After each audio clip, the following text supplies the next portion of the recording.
Hey, good evening and welcome back to Answers on Eschatology.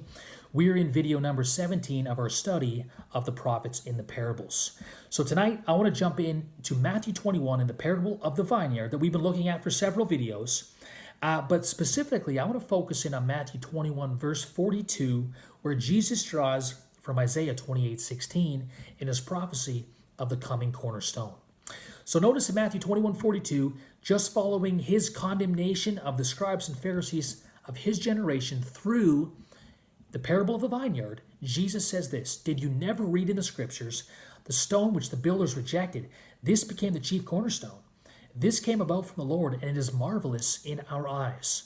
Again, this is a direct allusion to Isaiah 28:16. God through Isaiah says, "Behold, I am laying in Zion a stone, a tested stone, a costly cornerstone for the foundation, firmly placed. He who believes in it will not be disturbed." Now, the obvious application again that Jesus is making from Isaiah 28:16 is that he is the rejected cornerstone, and the only way to avoid the judgment that he has just prophesied through his parable, that he has alluded to through his three symbolic acts, the only way to avoid that judgment is to put their faith in this stone, in this foundation stone of the new covenant temple and the new covenant kingdom. That's the application. But in order to better understand or more fully understand Jesus' application of this prophecy, we must grasp a larger context of Isaiah 28. So let's do that. In Isaiah 28, Isaiah has prophesied, in the larger context, Isaiah has prophesied both the judgment that is coming upon the northern kingdom of Israel by Assyria and the judgment that will eventually come upon the southern kingdom of Judah and Jerusalem through the Babylonians.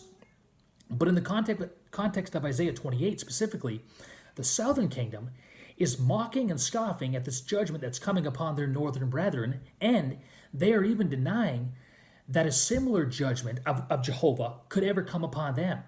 And the reason for their the reason for their scoffing and the reason for their denying that God will ever judge them is because they have put their trust in the king of Assyria. They have made a covenant with the king of Assyria for protection against any invading foreign nations. In other words, they've made a covenant with the king of Assyria to cheat death.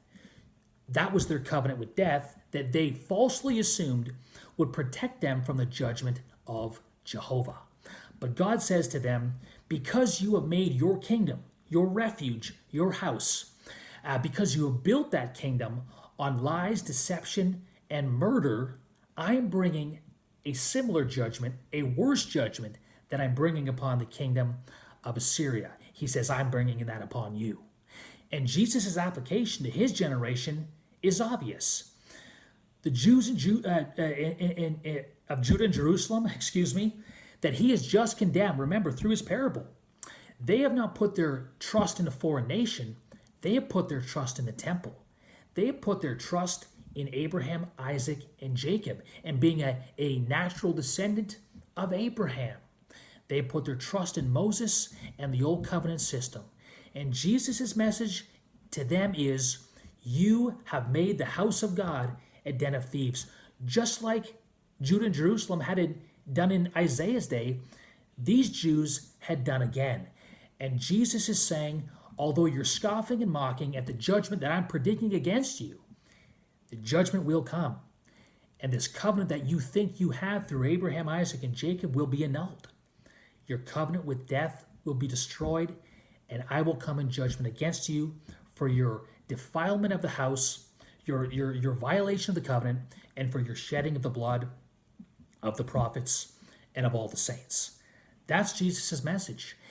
And what he is teaching them specifically through the allusion to Isaiah 28:16 is that the only way to avoid this judgment is to put their faith and their trust in a new temple and in a new kingdom, in him who is the rejected cornerstone as prophesied by Isaiah, who's being laid in Zion through his death, burial, resurrection, and ascension as the foundation and as the cornerstone of the new temple. This is the only way they will avoid the judgment of God that has both come upon the northern kingdom the southern kingdom in Isaiah's day, and that is coming upon them if they will not repent. The decision is theirs.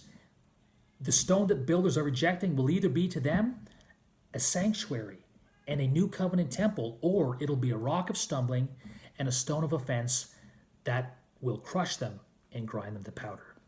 Well, that's it. That's all I've got for tonight. I want to keep this short. I do want to give you, all of you guys and gals who are watching these videos, I want to let you know my book, my new book, The Case for the Second Coming of Christ, an investigation into the biblical evidence, is available now in print. Don Preston is selling the print book. You can contact him for that. That's one of the ways I give back to Don. I'm just letting him sell the print. But you can get a hold of me if you want an ebook. I'm selling this on my website, www.reformedeschatology.com. I'm selling this in both Mobi, that's Kindle, and in EPUB. And I have produced a new updated ebook version, which is a much nicer read than I originally had. So you can get that on my websites. You can also get that on Amazon, but definitely the most affordable is from my website. Listen, you'll love this book. It has 38 comparative charts. It is the most extensive study of Matthew 16, 27, 28 that I know of.